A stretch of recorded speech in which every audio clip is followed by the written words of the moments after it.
Hi everybody, this is Judy at Judy in the Kitchen. Today we're talking about russet potatoes, and I have a list of tips and ideas that are known to work well with russet potatoes. So if you're looking for some ideas, you need a few tips on what to do with them, hopefully this will help you out. This list is long, so I broke it up into two parts. This is part one. I'll have a link to part two below in the description box. Make sure you check them both out to get full benefit from this list of tips and ideas. Best uses for russet potatoes. Not all potatoes are created equal. Russet potatoes are high in starch and they cook up soft and they don't hold their shape really well when they're cooked thoroughly. So this makes them an excellent potato for creamy, fluffy mashed potatoes. They're also excellent as baked potatoes or twice baked potatoes. And they also make really good French fries since their interior will be nice and soft and tender while the outside can become on the crispy side. They have that nice soft crispiness at the same time as a French fry. Now, as I just mentioned, russet potatoes are perfect for twice baked potatoes. You can microwave or bake your potatoes as you desire. Split them open lengthwise from end to end.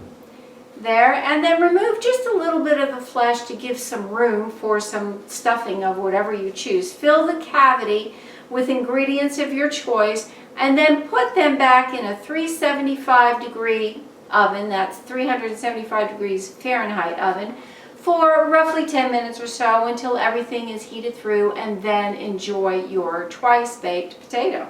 Try combining leftover mashed potatoes with a little bit of onion, a little diced bell pepper, and form patties with them and fry them in a little frying pan for a fun appetizer or a side dish with any meal. Try adding cooked potatoes to quiches, savory pies, omelets, soup, stews, and even salads. How about add raw chunks of potatoes to soups and stews for the last 20 minutes or so of cooking time. You can add them earlier, but by adding them in the last 20 minutes or so of cooking, it'll allow them to cook up without overcooking and becoming like a mush in your soup or stew.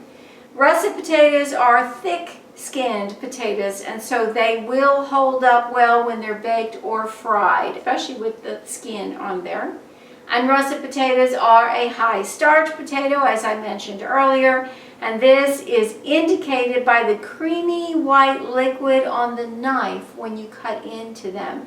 The more white residue on your knife, the higher the level of starch in the potato. That's a good tip for you. Now, because russets are so high in starch, they're creamy and fluffy when they are mashed. Try pan frying some chopped baked potato with garlic and onions for part of a breakfast or a tasty side dish with lunch or supper. Try using leftover mashed potatoes or leftover baked potatoes in potato pancakes or potato flatbreads. I do hope this list helps you out. Make sure you stay tuned for part two. This is Judy at Judy in the Kitchen. Bye for now.